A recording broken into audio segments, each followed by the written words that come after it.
Kevin Hart. Now, you know when Cat Williams said gatekeepers? Yes.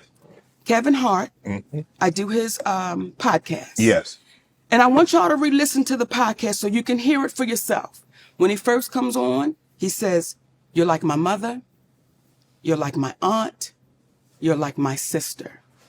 Okay? Then we do the podcast. We speak about the Tyler Perry situation. Oprah Winfrey, he said, I don't really know Oprah, but I'm going to reach out to Tyler. I appreciate that. Kevin kept his word. He reached out to Tyler Perry. Kevin Hart called me back about maybe a week or so later.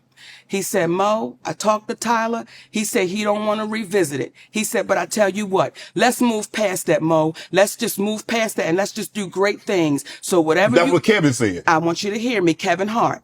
Let's move past that, Mo. Let's do some great things together. Don't even worry about it. Whatever y'all want to do, I will partner with you. I'll executive produce with you. You just let me know what you want to do. Now, let me say that before we go any further, because I want to make sure I give Kevin Hart his proper credit. When my family was up against the wall, Kevin Hart wrote us a check and said, here you go. We're forever grateful for that. When we were able to give it back, we said, brother, we appreciate you with some interest on top, because I don't ever want nobody to think me and my husband. So I want to make sure I put that out there. That brother really helped us out when we needed to be helped out. Then when he came back with, I got you.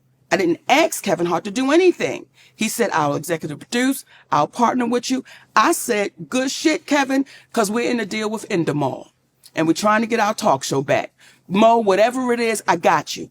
Now, Kevin Hart is one of the biggest entertainers right now in the world, Correct. right? And was then. We got off the phone with Kevin Hart. We called Endemol immediately and said, Kevin Hart said, whatever we want to do, he got us. He's going to partner, executive use. They was like, oh, this is incredible, because when you put Kevin Hart's name on it, you already know what it is. Correct. 2 weeks go by. We get a call from Endemol. Endemol says, we just got a call from Kevin Hart's manager, Dave Becky. And Dave Becky said, Kevin doesn't want anything to do with Monique. So whatever she told y'all, he doesn't want to do anything with her, nothing. You know, he doesn't want any kind of relationship with Monique. So what changed between the 2 weeks and plus he gave you a check, you gave the money back, then said he would partner with you, executive produce, whatever you need, Mo, hey, we got you. So what transpired, or what do you think transpired between then, that 2 week period? Well, soon as we got off the phone and they told us what Kevin's manager, David Becky, said, I called Kevin Hart immediately. I said, hey, baby, we just got off the phone with Endemol, and they said Dave Becky called them up and said, you don't want anything to do with me. He said, Mo, that's a miscommunication. I can tell you right now. I said, wait a minute. Are you okay, though, with this white man calling them up?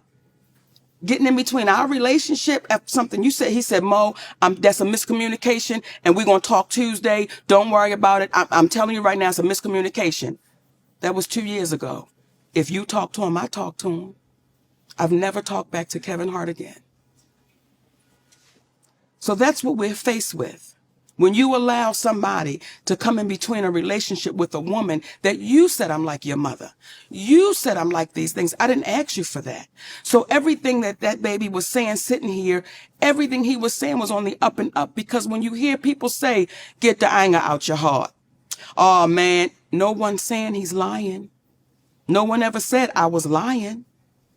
It's so easy to discount and devalue because of what we look like. Right. When we have our juggernauts, Oprah Winfrey, Tyler Perry, Steve Harvey, Kevin Hart, these are our juggernauts of our community. These are the people that our babies say, when I grow up, I want to be that. Yes. I want to be like that. So we have to call those people to the mat and say, listen, what are you teaching our babies?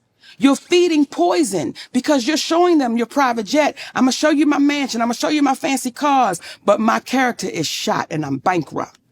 I got a lot of money in my bank. It's more zeros than some of them than we can imagine. But their character, they are bankrupt. Those are bankrupt people. So everybody that Kat sat right here and told you about, I can't wait to see your next interviews with those people. They ain't coming on now, Mo. Invite them.